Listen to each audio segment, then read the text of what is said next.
slowly allowing yourself, permitting yourself to want more or want different. And that can be super scary because, again, the implications, what does that mean for everything that I've had so far in my life? It can be scary. So you're kind of looking at maybe sprinkling a little bit of fairy dust and it's like following that along. And it's like, what could that be for me?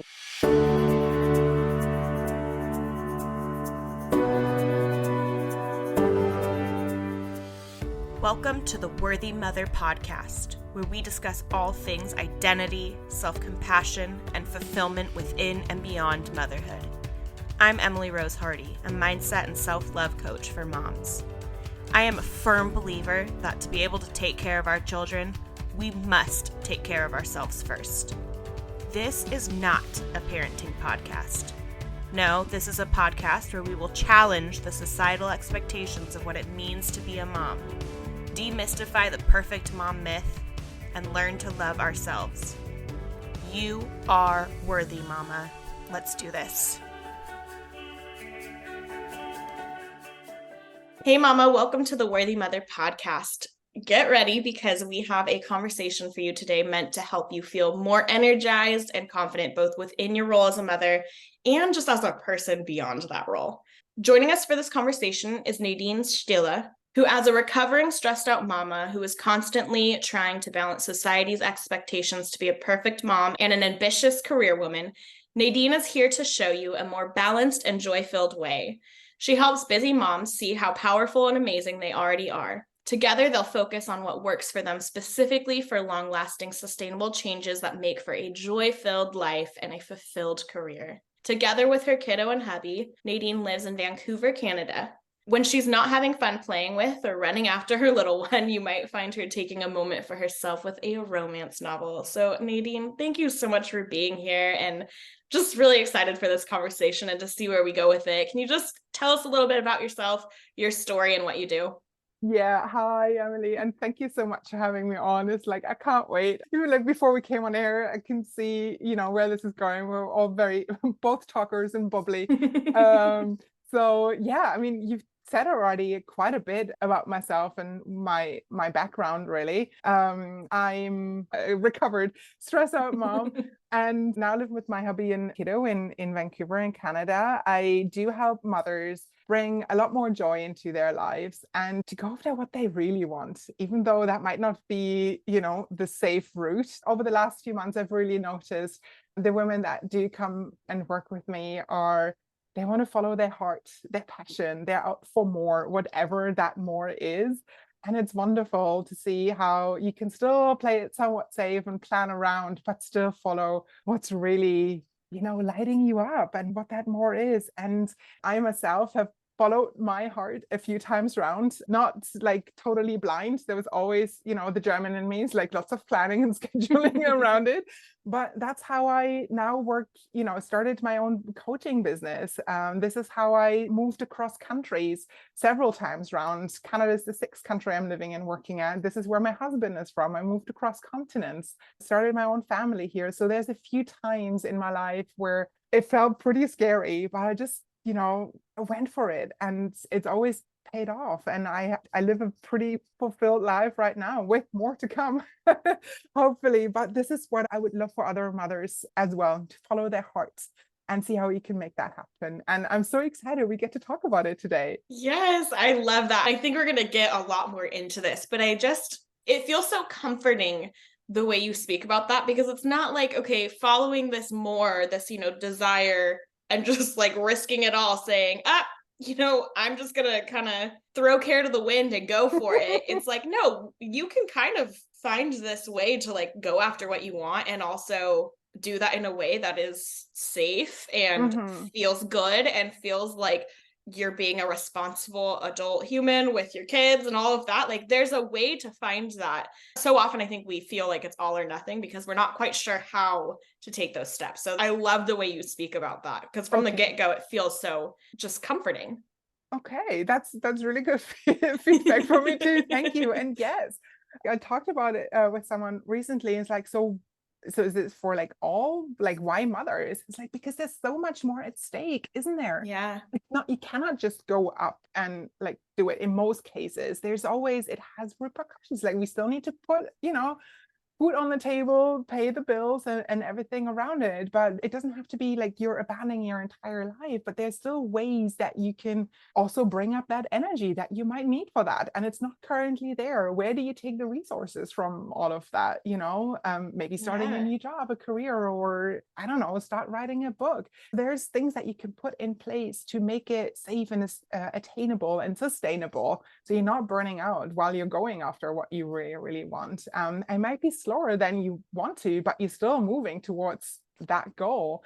Totally. So there's just so much more at stake for mothers specifically, I find, and things that are holding them back. I completely agree. I think it is a different conversation than just for, somebody who's a single person who is dreaming big and acting on those dreams. When you are a mom, there's things you have to consider, and things can be more complicated at times, right? I mean, it's you're not just managing yourself, you're trying to figure out these little people that you have and their schedules and their lives and their needs and wants and everything. So it makes a lot of sense to me. We both kind of in our work have this core belief that moms are allowed to want more, and that that's something that they should be supported in kind of going for. And I'm just curious, you've spoken to this a little bit, but what does that mean to you for a mom to kind of, quote, want more? I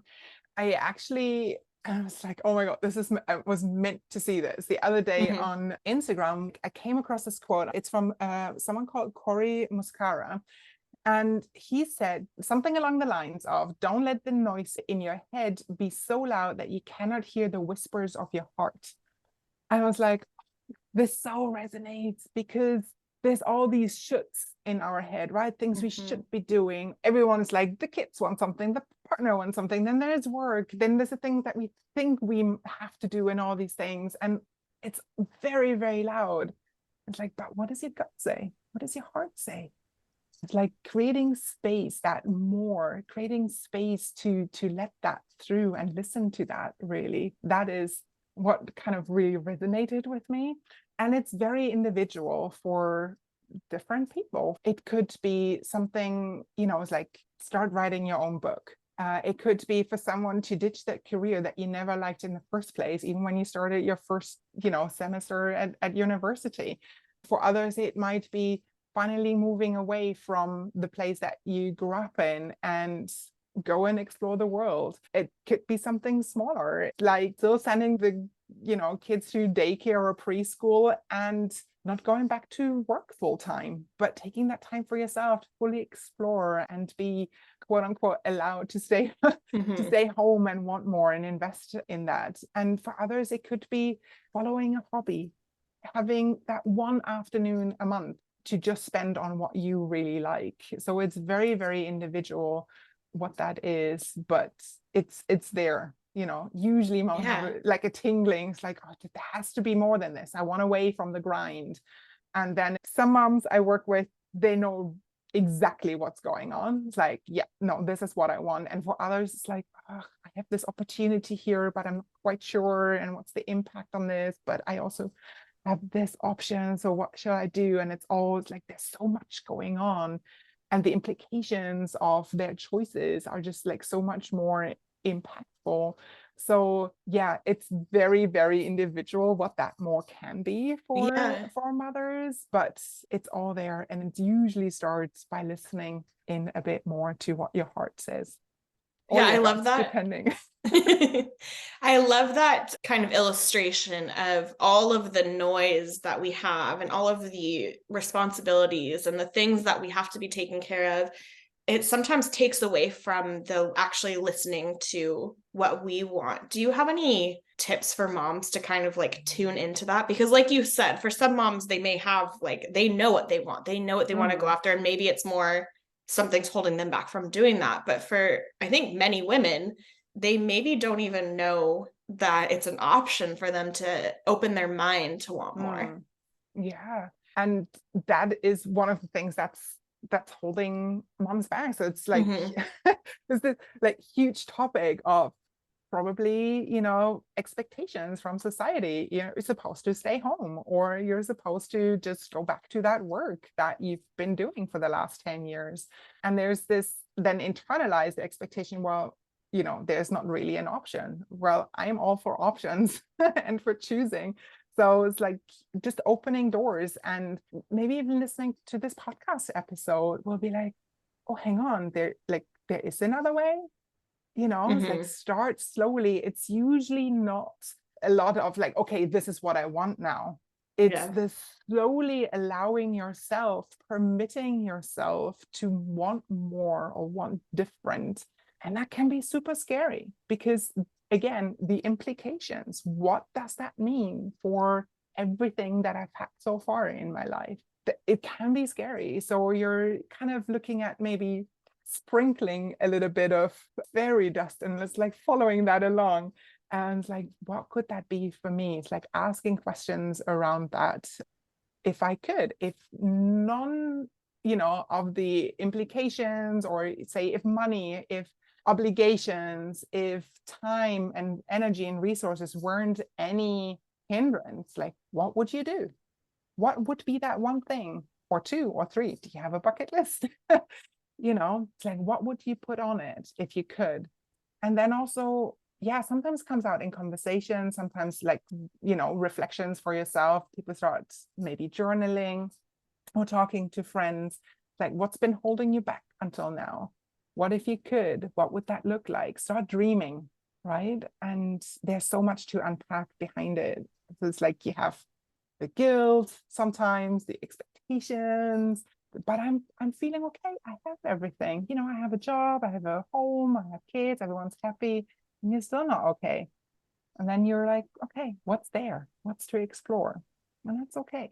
I love kind of the two different ends of that, of coming at it from just the openness and exposing yourself to that being an option, right? Like listening into a conversation, having conversations with people about what they're doing, and seeing if that sparks anything, and you can draw awareness to when you do want something. Okay, that's coming up for me. And then I love that other end of like, if none of this was holding you back, which, there's very real things. We can't all just be like, oh, I want to move across the world, I'm going to do that. There might be actual legitimate reasons why that's not a plausible option for you, but kind of just getting that as a way to say, what are those big things that if nothing was holding me back that I would want? Because sometimes we can find that those actually show us the next step, whether it's the next step towards achieving that dream or that goal, or just the next step towards just living a little bit more fulfilled and with a little bit more joy. So I like that it's not that it's just one thing, right? To get to that point of knowing what you want. That's a more complicated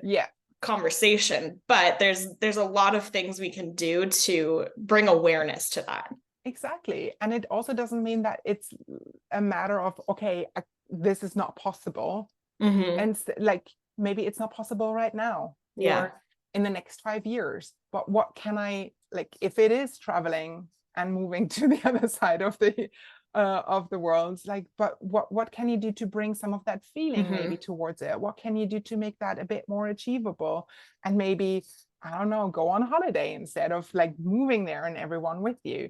So there's, like you said, there's the steps that come from it. Okay, how can you bring some of that already in your life right now, and breaking it down, explore that, and start dreaming a bit. I love that.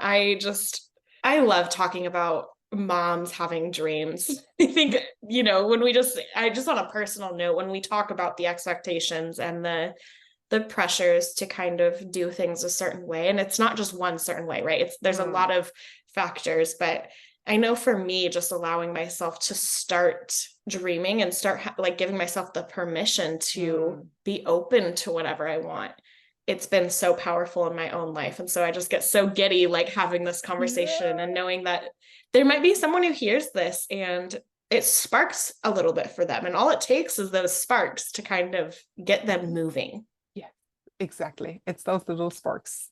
That's what you're looking for. And then follow them like little glowworms in the dark. Right. After them and love that. See where it goes. I love that. And so and obviously It's like when I work with clients, it's usually then looking at, okay, so that thing isn't attainable, but what is it now? How can you make it safer? How can you make it more achievable? But like super breaking it down. Sometimes people are ready for big leaps, and sometimes it's baby steps, and then that's what we do. But it's usually even that gives you energy, that gives you drive. Putting yourself on that big to-do list and your own wants and needs.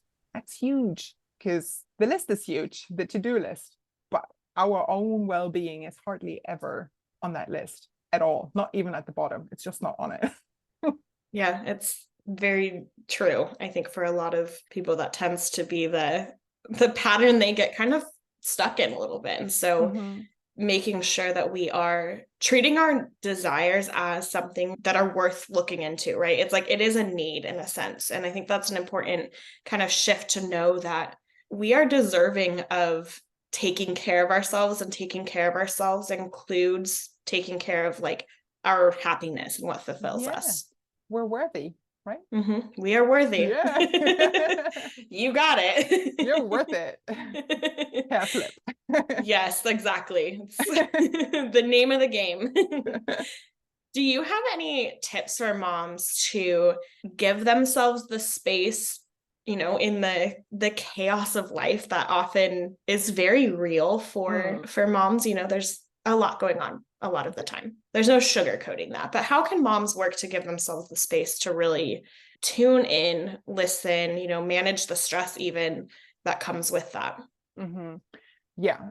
First of all, totally acknowledge it can be pretty relentless at times. And like, where do you even start making space? And if you do have that, it might be just a silent sitting on the sofa for 5 minutes and enjoying that without actually putting any thought into that. But to kind of create a bit more sustainable space, there are like a few things that I found work. One of them is to delegate, specifically at home, and openly communicate about it. We don't all have to do it ourselves. If the kids are old enough, where can we take them in and be part of the team that runs the household? So it's like, where can they do things like fold the laundry, or just at least take it out, or the dishwasher? It doesn't always have to be us. I know it's super difficult, and that's another topic altogether, for people pleasers or perfectionists, and we'd rather get it done ourselves because then it's perfect. I was like, I'm holding up my hand on that as well. It's the ongoing, focus topic. But it's like, where can we delegate and just get other people involved in it? The other thing that I just hinted at is like dropping the ball. And I got that from a book. It's Tiffany Dufour, called Drop the Ball, where it's like, what if you just don't do those things, whatever those things are? It's like, what if you just stop going to, I don't know, the hairdresser? What if you don't do this or this? It's like, do you have to fold the laundry? Do you have to have 7 home cooked meals a week that are warm and like look like they're Instagram worthy? Like, where can we just go for, I don't know, 50 to 80%, or drop something altogether? What would be the impact? I don't know. It can be super scary, but what is that? It's like, I dare you, just drop something after this podcast. They listen to this.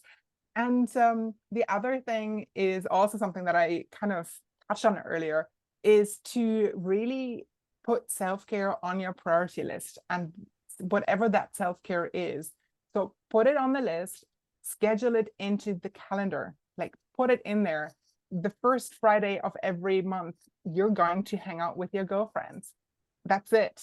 Like, put it in, tell your family, this is what you want to do, and work on how to make that happen. You're going out, you're creating space for yourself. Or every Saturday morning, the kids go to football practice and you go and have a swim, or go to the library, or whatever. Like, schedule it in. If you can't see it, if you don't communicate it, it's not going to happen. So just put it in so you can see it, and tell everyone about it too. This is important to you, and pop it in.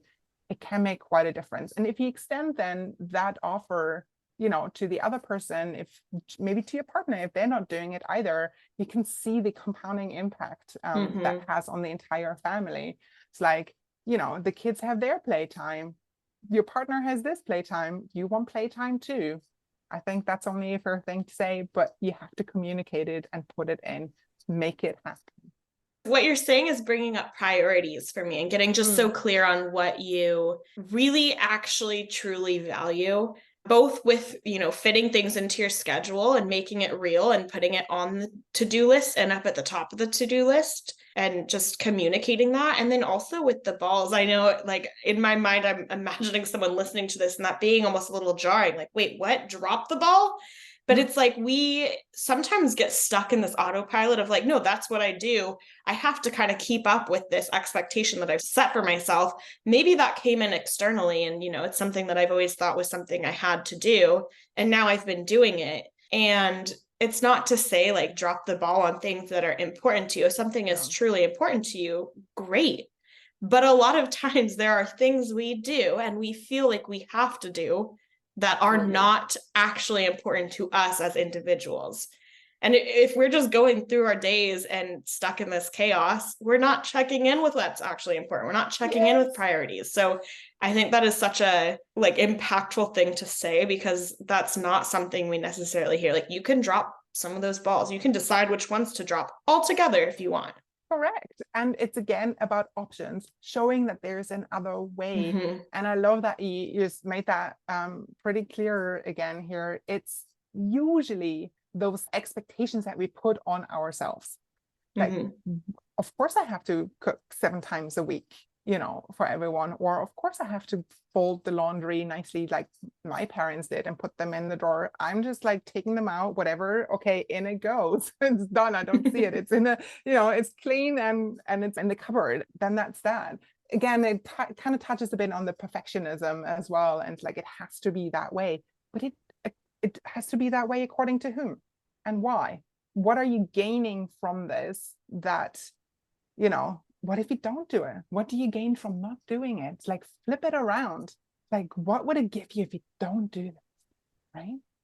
There's so many areas of our lives that I think we all could stop and pause and do that for, where we literally it just is so automatic. We don't think about it. And I think those questions, like, I love that reframe and that, just asking yourself the other way. Like, if I don't do this, what will happen? How will I feel? Like, will it impact me? And if it will, why? And really getting into that. I think there's a lot to learn about the way we go about our days and the things that we feel are important that just probably aren't. I mean, I think there's a lot of things in our lives that we feel are so important that just really, they don't actually make that much of a difference. Yeah. And it all contributes to the daily grind.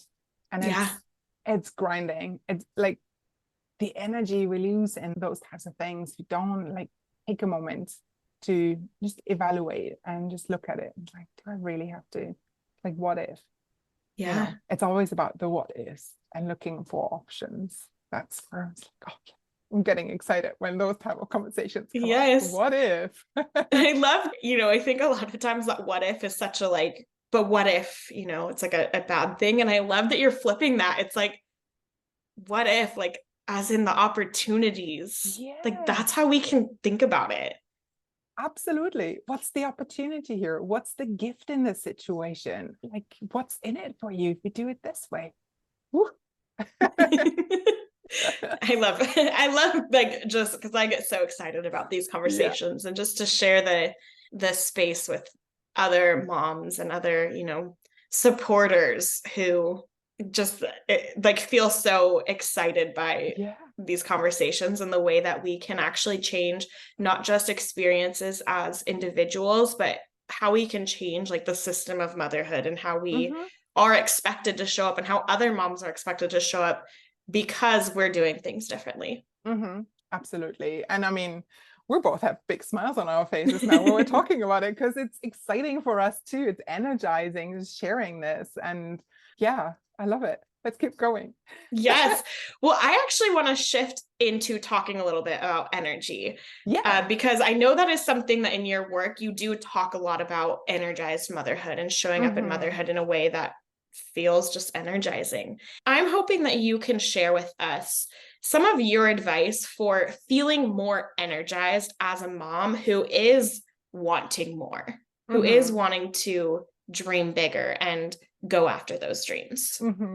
I want to start with another quote that is like coming in here. It's like, oh my God, this is like resonates so much. Anyway, so the quote is from someone called Nicola Jane Hobbs. I shared it recently on my Instagram as well, because I was just like, oh, this is so impactful. And part of that quote goes along the lines of, have I rested long enough to do my most loving, meaningful work? Rather than, have I worked enough to deserve rest? So you're flipping it around, saying, have I rested long enough to do my most loving, meaningful work? And I just loved it. That's the mindset. Yeah, put the rest first, and then everything else that comes around it. And on the note of being energized, I have to quote a section again in the book, Drop the Ball by Tiffany Dufu. I don't remember everything. It's been years since I read it, but this one story that she shared was so impactful. And that's why I keep bringing it up. So she was in a situation where she had lots of mothers around her, and they all said they needed more time and energy and resources to do all the things that they wanted to do. So she's asked the group of women that she was with to list everything on their to-do list for a day.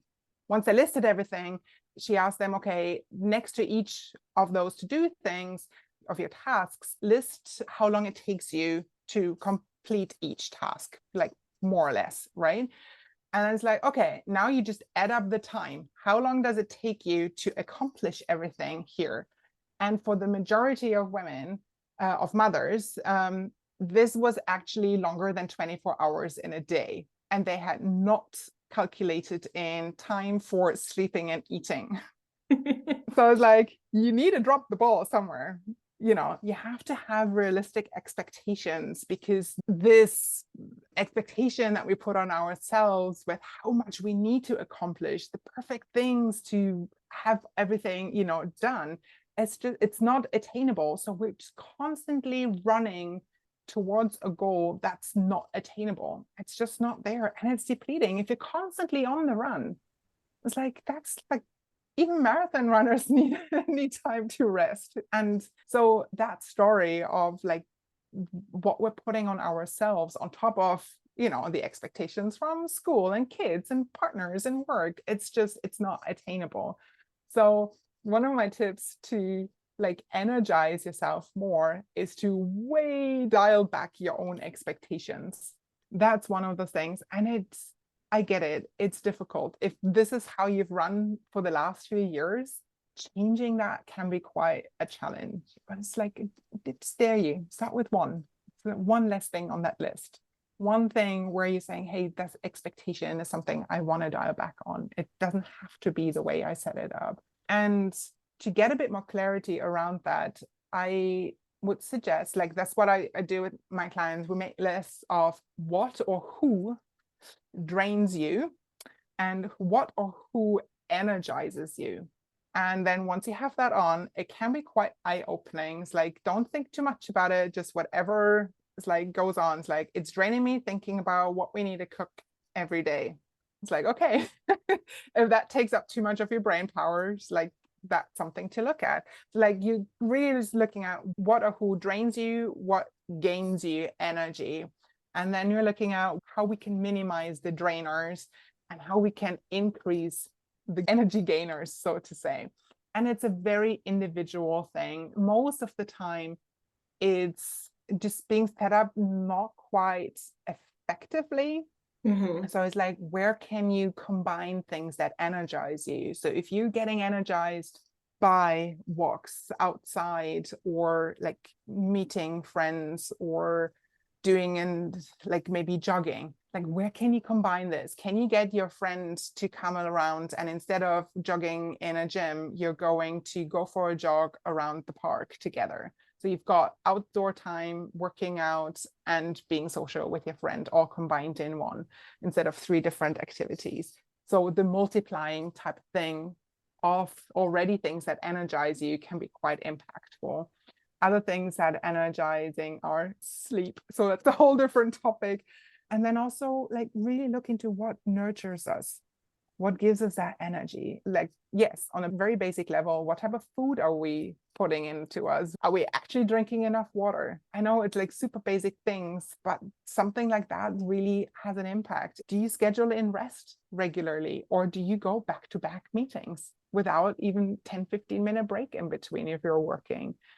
Those types of things are very individual, depend on the person, but they do make a difference. I remember in my previous leadership role, I actually had to schedule in my lunch meetings because by the time I realized, oh, I was hungry, the food was gone. There was nothing else available for me to go and grab. I was like, no, I have to actually make myself go and take that time.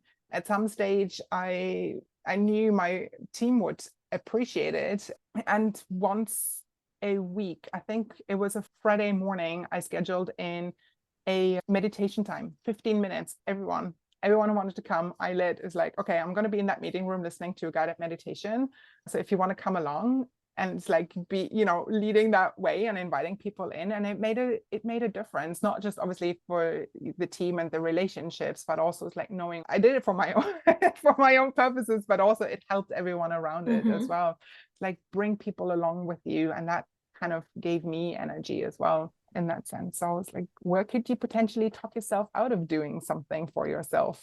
And then counteracting that for me is like, I need to put it in the calendar.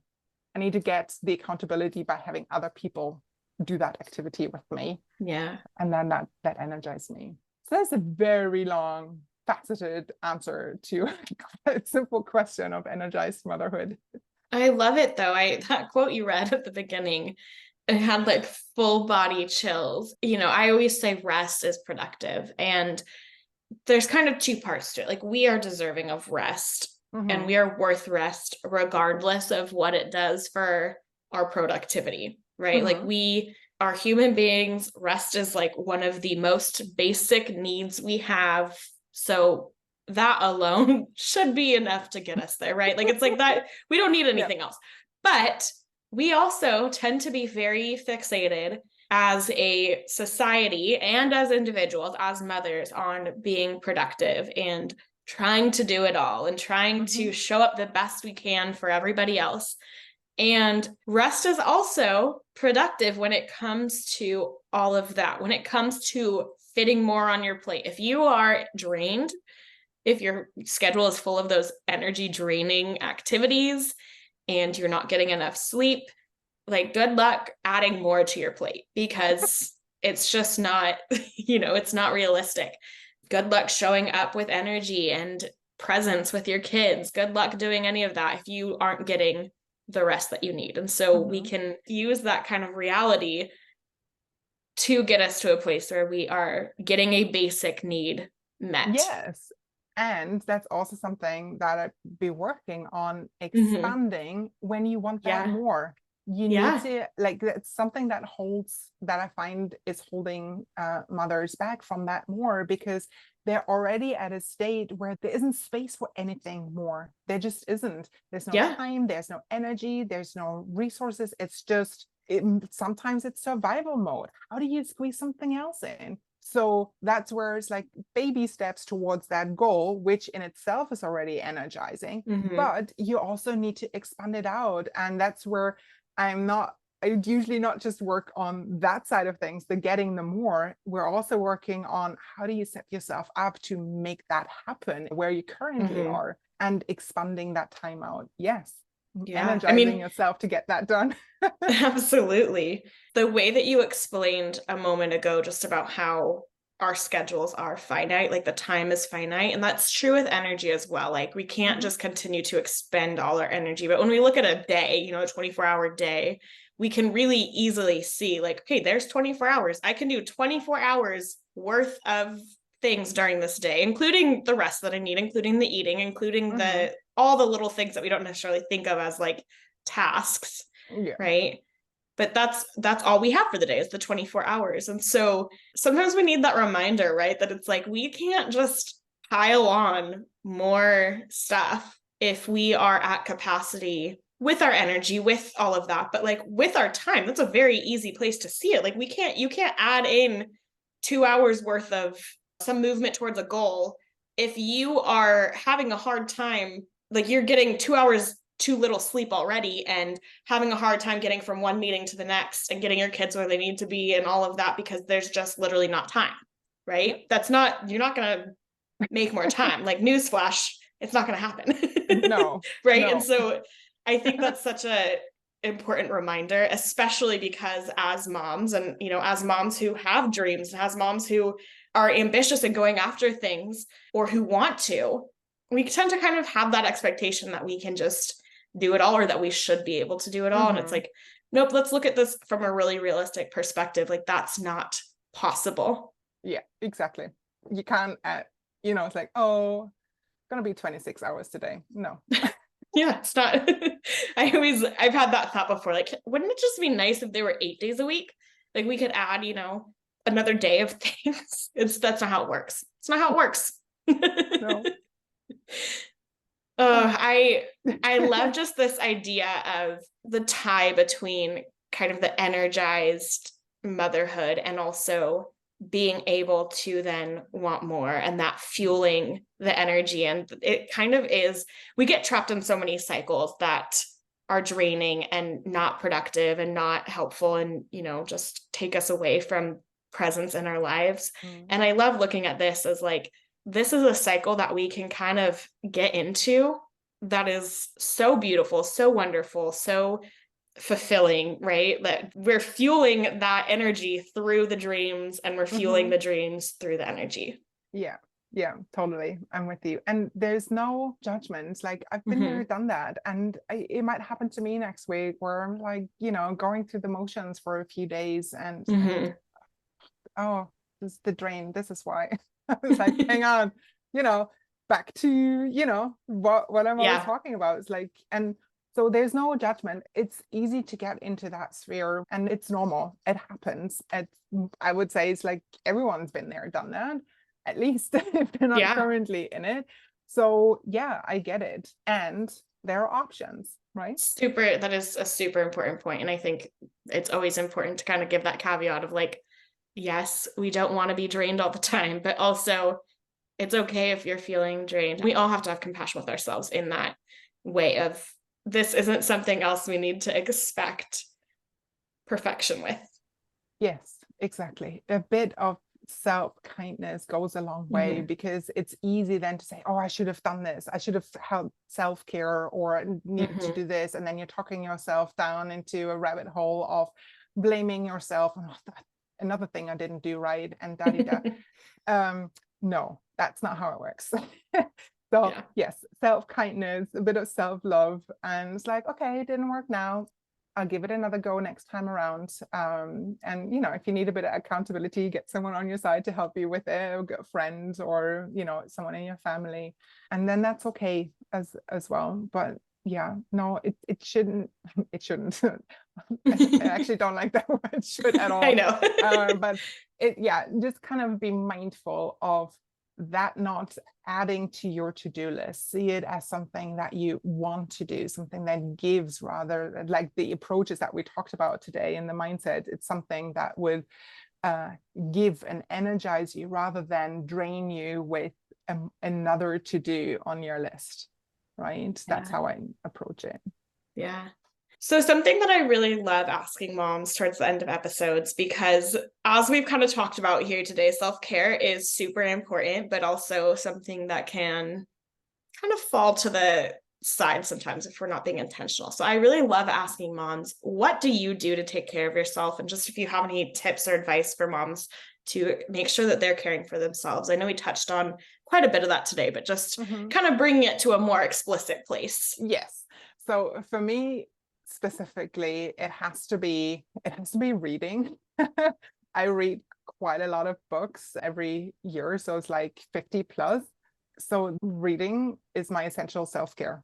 It's just the way it is. And what it brings to me is like being in a different world. So it's usually yes, it's usually romance novels, but it's like, smashing the patriarchy, feminist people with, who going for what they want. So that's straight down my line. And I just like get lost in that world. And it also gives me alone time. It's actually quite important for me to not be around the noise, which is not to say that I don't like having my partner and my kiddo around or the music on or whatever, but it's like that is recharging me. Alone time, reading.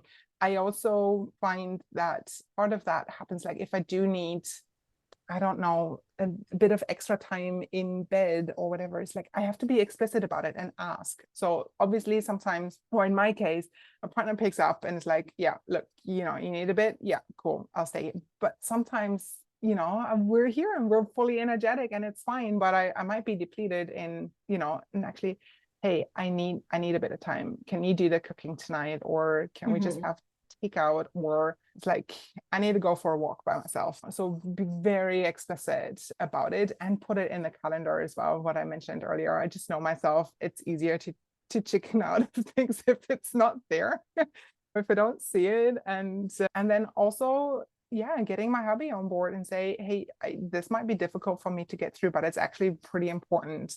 If you do see me trying to not do this, can you just like check in with me? And I might actually not be in a place to follow through, but at least there's a check-in, and I know it's not as easy to get out of it if I wanted to go for a run, for instance, or work out.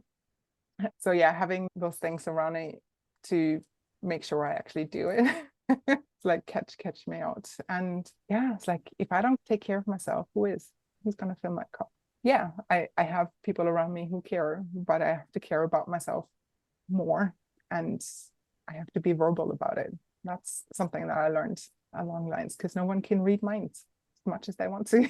I love that. I love that, even like thinking about advocating for ourselves and being explicit with what we need is a form of self-care. If we're asking somebody else to care for us or to hold us accountable, that is caring for ourselves too. And what a powerful reminder that we get to take responsibility for that part of our relationships, right? And it's a cool thing that we can have those relationships with people that do support us in that way.